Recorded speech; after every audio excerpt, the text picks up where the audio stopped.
Thank you.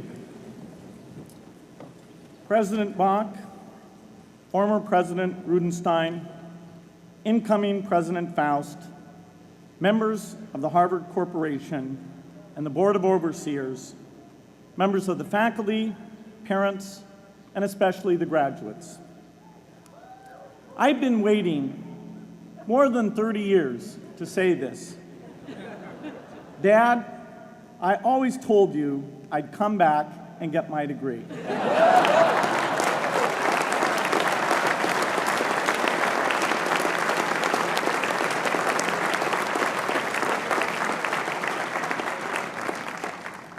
I want to thank Harvard for this honor. I'll be changing my job next year, and it will be nice to finally have a college degree on my resume. I applaud the graduates for taking a much more direct route to your degrees. For my part, I'm just happy that the Crimson called me Harvard's most successful dropout. I guess that makes me valedictorian of my own special class. I did the best of everyone who failed.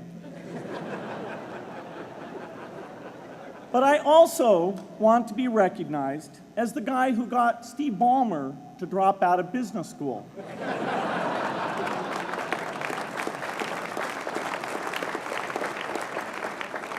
I'm a bad influence. That's why I was invited to speak at your graduation. If I'd spoken at your orientation, fewer of you might be here today.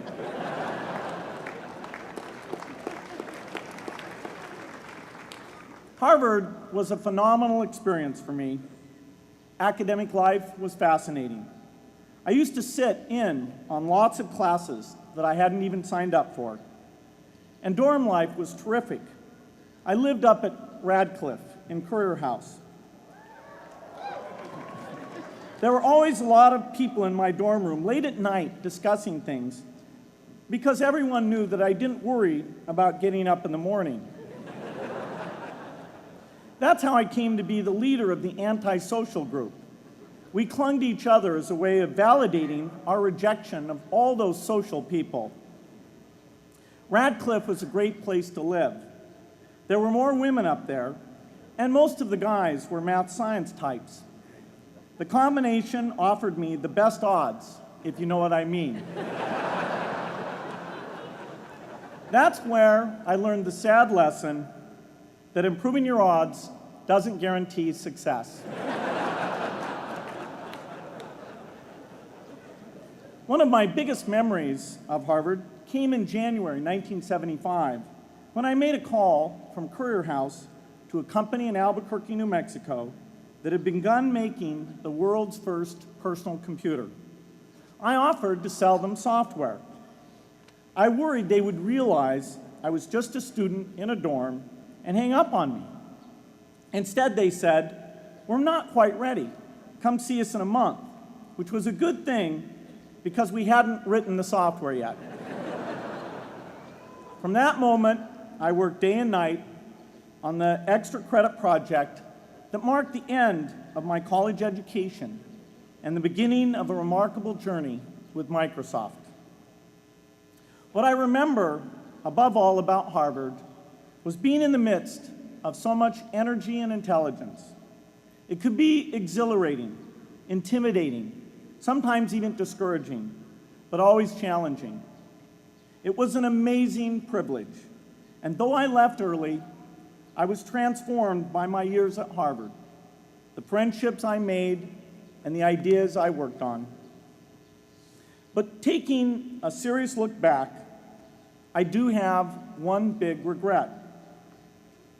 I left Harvard with no real awareness of the awful inequities in the world, the appalling disparities of health and wealth and opportunity that condemn millions of people to lives of despair.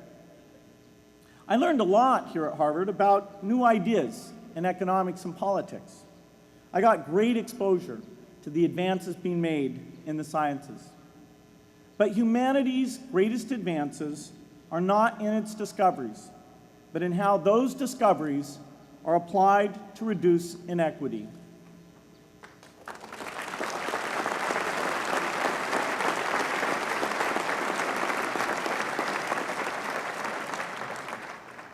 Whether through democracy, strong public education, quality health care, or broad economic opportunity, reducing inequity is the highest human achievement.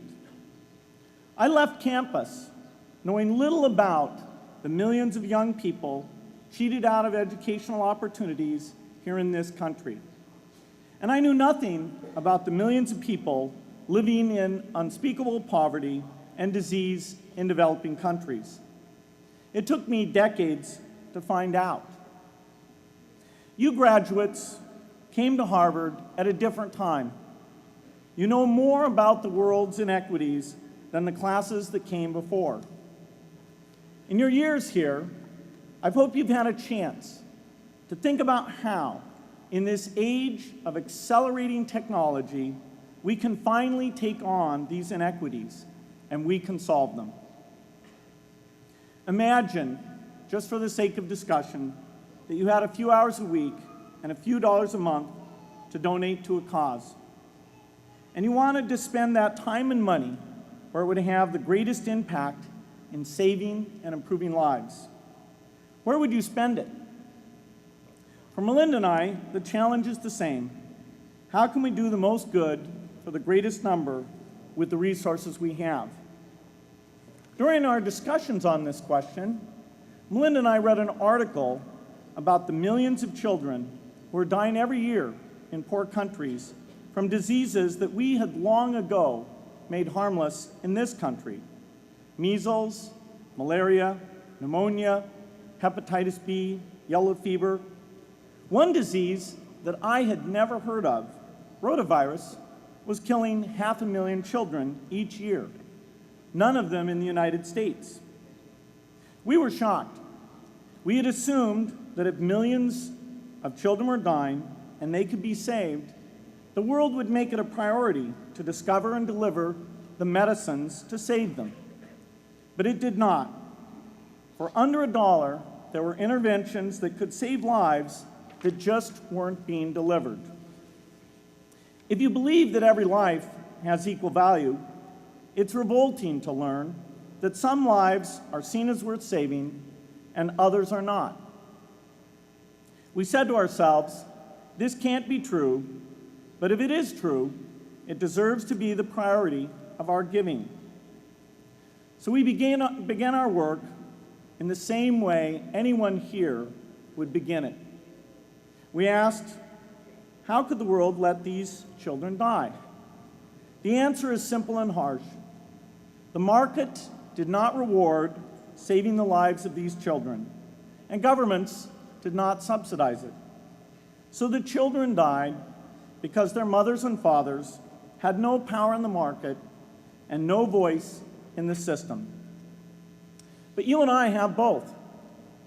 We can make market forces work better for the poor if we can develop a more creative capitalism. If we can stretch the reach of market forces so that more people can make a profit, or at least earn a living, serving people who are suffering from the great inequities. We can also press governments around the world to spend taxpayer money in ways that better reflect the values of the people who pay the taxes. If we can find approaches that meet the needs of the poor in ways that generate profits for business and votes for politicians, we will have found a sustainable way to reduce inequity in the world. Now, this task is open-ended. It can never be finished. But a conscious effort to answer this challenge can change the world. I'm optimistic that we can do this. But I talk to skeptics who claim there is no hope. They say, inequity has been with us since the beginning and will be with us until the end, because people just don't care. I completely disagree. I believe we have more caring than we know what to do with. All of us here in this yard, at one time or another, have seen human tragedies that broke our heart, and yet we did nothing, not because we didn't care, but because we didn't know what to do. If we had known how to help, we would have acted. The barrier to change is not too little caring. It is too much complexity. To turn caring into action, we need to see a problem, see a solution, and see the impact. But complexity blocks all three steps. Even with the advent of the internet and 24-hour news, it is still a complex enterprise to get people to truly see the problems. When an airplane crashes, officials immediately call a press conference. They promise to investigate, determine the cause, and prevent similar crashes in the future. But if the officials were brutally honest, they would say, of all the people in the world who died today from preventable causes, 0.5% were on this plane. We're determined to do everything possible to solve the problem that took the lives of the 0.5%. The problem is not just the plane crash, but the millions of preventable deaths. We don't read much about these deaths. The media covers what's new, and millions of people dying is nothing new. So it stays in the background where it's easy to ignore. But even when we do see it or read about it, it's difficult to keep our eyes on the problem. It's difficult to look at suffering if the situation is so complex that we don't know how to help. And so we look away. If we can really see a problem, which is the first step, we come to the second step, cutting through the complexity to find a solution. Finding solutions is essential if we want to make the most of our caring. If we have clear and proven answers anytime an organization or individual asks, "How can I help?" then we can get action, and we can make sure that none of the caring in the world is wasted. But complexity makes it hard to mark a path of action for everyone who cares, and makes it hard for their caring to matter. Cutting through complexity to find solutions runs through 4 predictable stages: determine a goal, find the highest impact approach, deliver the technology ideal for that approach, and in the meantime, use the best application of technology you already have, whether it's something sophisticated like a new drug or something simple like a bed net. The AIDS epidemic offers an example. The broad goal, of course, is to end the disease. The highest leverage approach is prevention. The ideal technology would be a vaccine that gives lifelong immunity with a single dose. So governments, drug companies, and foundations are funding vaccine research. But their work is likely to take more than a decade. So in the meantime, we have to work with what we have in hand, and the best prevention approach we have now is getting people to avoid risky behavior. Pursuing that goal starts the 4-step cycle again. This is the pattern. The crucial thing is to never stop thinking and working, and never do what we did with malaria and tuberculosis in the 20th century, which is to surrender to complexity and quit.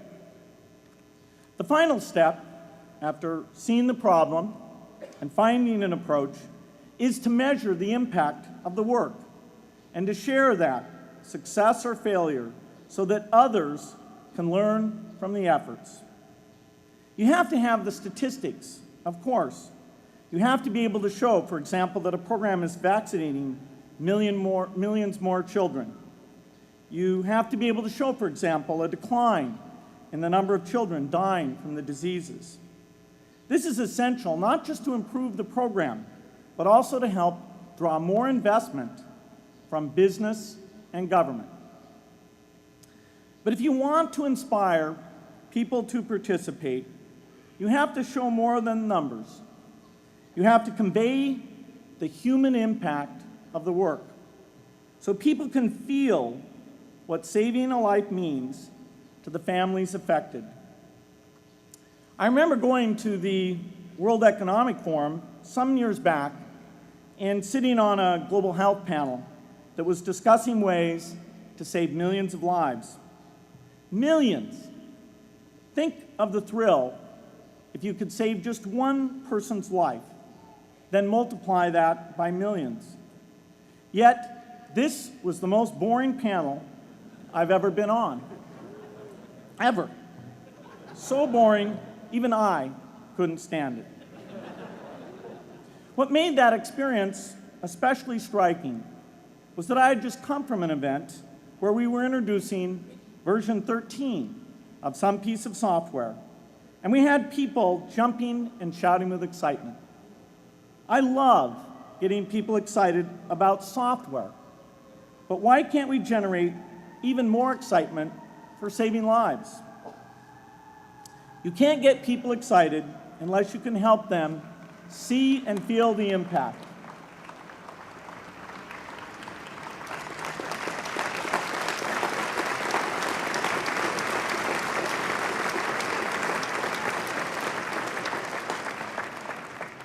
The way to do that is another complex question.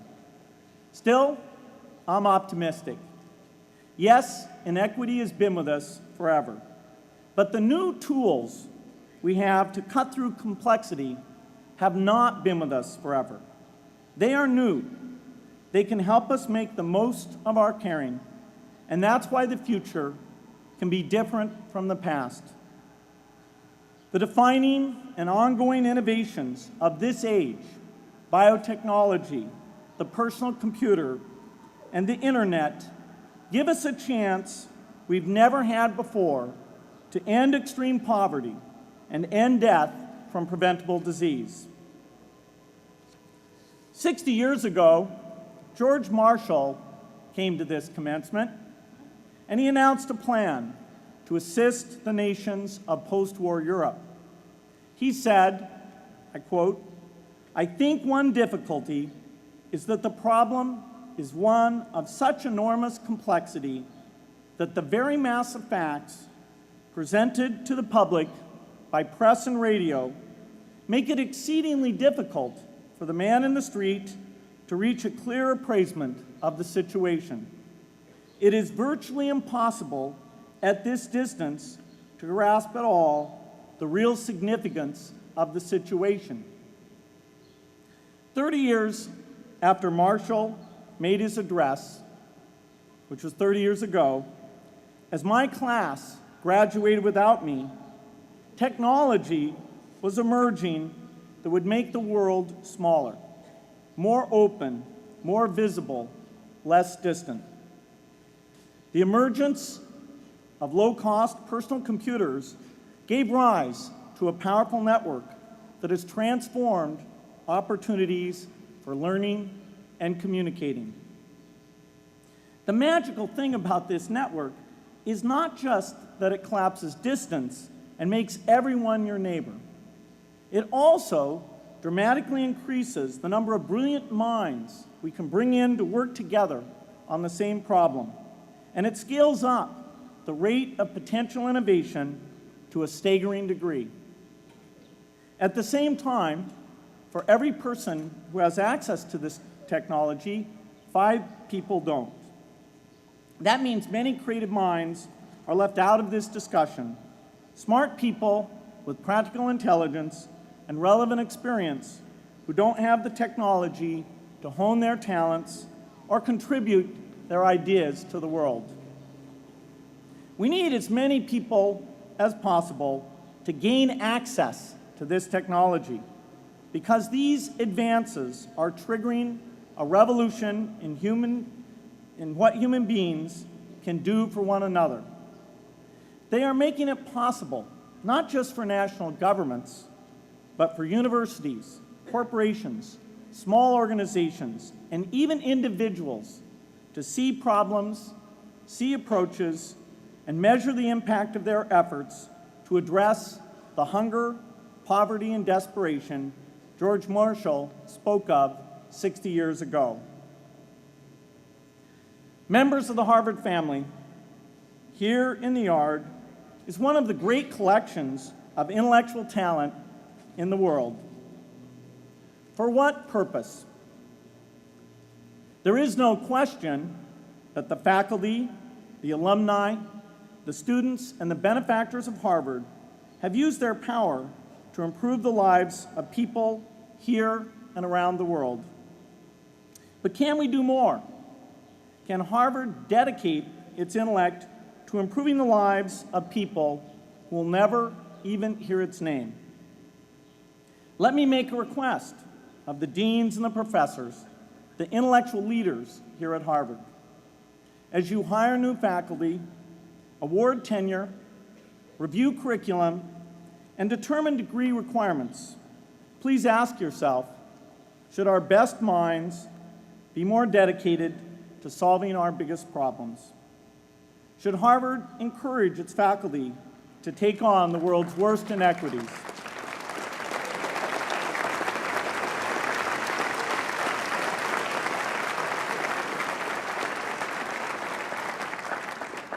Should Harvard students know about the depth of global poverty, the prevalence of world hunger, the scarcity of clean water, the girls kept out of school, the children who die from diseases we can cure? Should the world's most privileged learn about the lives of the world's least privileged? These are not rhetorical questions.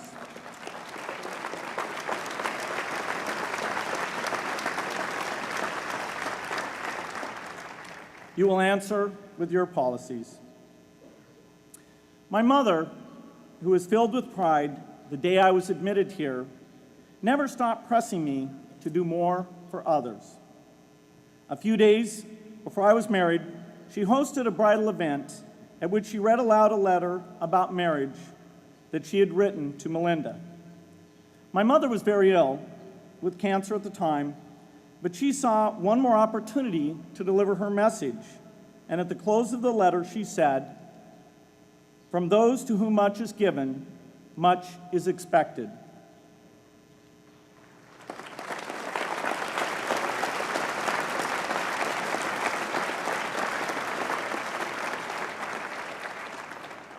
When you consider what those of us here in this yard have been given in talent, privilege, and opportunity, there is almost no limit to what the world has a right to expect from us. In line with the promise of this age, I want to exhort each of the graduates here to take on an issue, a complex problem, a deep inequity, and become a specialist on it. If you make it the focus of your career, that would be phenomenal. But you don't have to do that to make an impact. For a few hours every week, you can use the growing power of the internet to get informed, find others with the same interests, see the barriers, and find ways to cut through them. Don't let complexity stop you.